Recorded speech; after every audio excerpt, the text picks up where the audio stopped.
تبارك الذي نزل الفرقان على عبده ليكون للعالمين نذيرا۔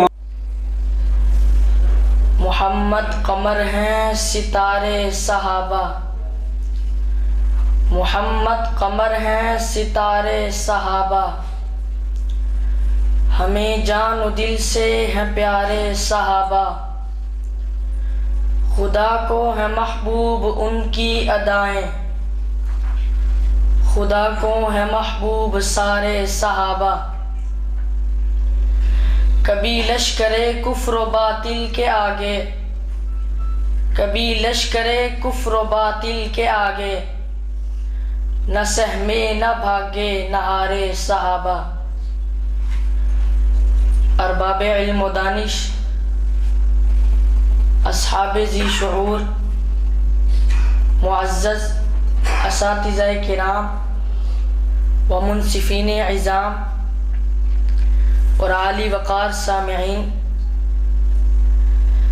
اہل اسلام کے نزدیک حضرات صحابہ کرام کا اکرام و احترام اور ان کی توقیر و تعظیم واجب اور لازم ہے، ان سے محبت و عقیدت جزو ایمان اور باعث نجات ہے، ان پر سب و شتم، تنقید و تنقیص اور طعن و تشنیع حرام اور ناجائز ہے۔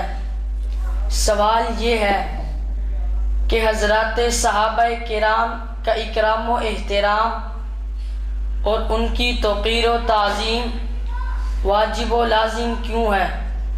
اس سوال کے جواب میں بہت سی وجوہات کو ذکر کیا جا سکتا ہے، لیکن اختصار کے پیش نظر احترام صحابہ کے لازمی اور ضروری ہونے کی فقط چند وجوہات آپ کی توجہ کی نظر کروں گا۔ سامعین مکرم، صحابہ کے احترام کی پہلی وجہ یہ ہے کہ صحابہ کرام انتخاب خداوندی ہیں۔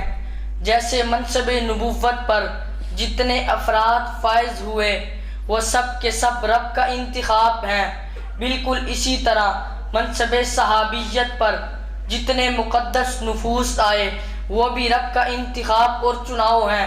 علامہ ابن تیمیہ رحمۃ اللہ علیہ نے الصارم المسلول علی شاتم الرسول میں حضرت انس سے حضور کی ایک حدیث نقل کی جس کے ابتدائی الفاظ یہ ہیں، جناب نبی کریم نے فرمایا، ان اللہ اختارنی واختار علی اصحابی، اللہ نے نبوت اور ختم نبوت کے لیے مجھے چنا ہے اور پھر میرے لیے یعنی میری صحبت، معیت، رفاقت، ہمدردی اور غمخواری کے لیے میرے اصحاب کو بھی خود چنا ہے۔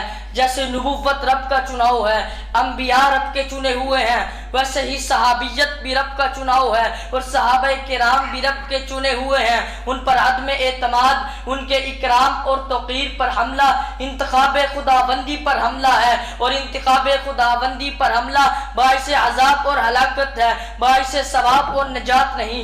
یہ پہلی وجہ ہے صحابہ کرام کی تعظیم و تکریم کے واجب اور ان کے احترام و اکرام کے لازم ہونے کی۔ سامعین ذی وقار، صحابہ کے احترام کے لازم ہونے کی دوسری وجہ نسبت محمدی ہے۔ حضرات صحابہ کرام کو حضور کی ذات گرامی سے ایسی قوی نسبت حاصل ہے جیسی کسی اور کو حاصل نہیں، اور حضور جیسے خود بلند ہے ویسے ہی آپ کی نسبت بھی بلند ہے۔ کسی نے کیا خوب کہا، نسبت مصطفیٰ بھی عجب چیز ہے، نسبت مصطفیٰ بھی عجب چیز ہے، جس کی نسبت نہیں اس کی عزت نہیں۔ اہل اسلام حضور کی نسبت کے قدردان اور پاسباں ہے۔ یہی وجہ ہے کہ نبی کے شہر کو مدینہ ہی نہیں مدینہ منورہ کہتے ہیں، اس کی مٹی کو مٹی ہی نہیں خاک شفا قرار دیتے ہیں۔ ہمارے اکابر اسے سرمے کے طور پر استعمال کرتے رہے ہیں۔ محترم حاضرین، صحابہ کے احترام کے لازم ہونے کی تیسری وجہ یہ ہے کہ صحابہ کرام دین نبوی کے عینی شاہد اور نبی کے نمائندے ہیں، نبی کے اقوال کے، نبی کے افعال کے، نبی کی تقاریر کے، نزول قرآن کے، نبی کی جلوت و غلوت کے، سفر اور حضر کے، نبی کے مذاکرات اور معاہدات جہاد کے غزوات اور فتوحات کے عینی شاہد نبی کے صحابہ ہیں. نبی کی ایک ایک ادا کو انہوں نے اپنی آنکھوں سے دیکھا ہے اور پھر اس عینی شہادت کی برکت سے وہ نبی کے نمائندے بھی ہیں. محترم حاضرین، صحابہ کے احترام کے لازم ہونے کی چوتھی وجہ یہ ہے کہ صحابہ کرام ہمارے محسن ہیں، ان کے ہم پر بہت سارے احسانات ہیں. سب سے بڑا احسان یہ ہے کہ اللہ کے نبی نے دین کی جو امانت صحابہ کے حوالے کی اور ان کو حکم دیا کہ تم نے یہ امانت امت تک پہنچانی ہے، انہوں نے کسی خیانت کے بغیر، کسی غفلت اور کوتاہی کے بغیر من و عن قیامت تک پیدا ہونے والے آخری انسان تک اسے پہنچانے کا بندوبست کر دیا. یہ ان کا ہم پر احسان ہے. ہم تک دین کی کوئی بات صحابہ کے بغیر نہیں پہنچی. نبی کا ہر قول، نبی کا ہر عمل، نبی کی ہر تقریر صحابہ کے ذریعے ہم تک پہنچی ہے. یہی وجہ ہے کسی بھی حدیث کو اٹھا لیجئے، اس میں قال رسول اللہ بعد میں ہوگا، عن ابی ہریرہ پہلے ہوگا، فعل رسول اللہ بعد میں ہوگا، عن ابن عباس پہلے ہوگا. تو صحابہ کے احترام اس وجہ سے بھی ضروری ہے کہ صحابہ کرام ہمارے محسن ہیں. اور عربی کا مقولہ ہے الانسان عبد الاحسان، انسان احسان کا بندہ ہے اور وہ اپنے محسن کا شکر گزار بن کر رہتا ہے. اور صحابہ کرام حضور کے بعد ہمارے سب سے بڑے محسن ہیں اور ان کی بہترین شکر گزاری ان کی عقیدت و محبت، ان کے احترام و اکرام اور ان کا حفاظت و دفاع ہے. آئیے اپنی ذمہ داری کا احساس پیدا کریں اور لوگوں پر اسلام میں صحابہ کی آئینی حیثیت واضح کریں. آخر میں فقط اتنا کہہ کر اسٹیج چھوڑ رہا ہوں کہ فیضان محمد کی تصویر صحابہ ہے، فیضان محمد کی تصویر صحابہ ہے، اللہ کی شریعت کی تعبیر صحابہ ہے. اگر قرآن کلام اللہ ہے شان محمد کی تو زبان محمد کی تقریر صحابہ ہے. اگر کفر سے بچنا ہے اصحاب سے جڑ جاؤ، اگر کفر سے بچنا ہے تو اصحاب سے جڑ جاؤ. ظلمات کے طوفان میں تنویر صحابہ ہیں. وما علینا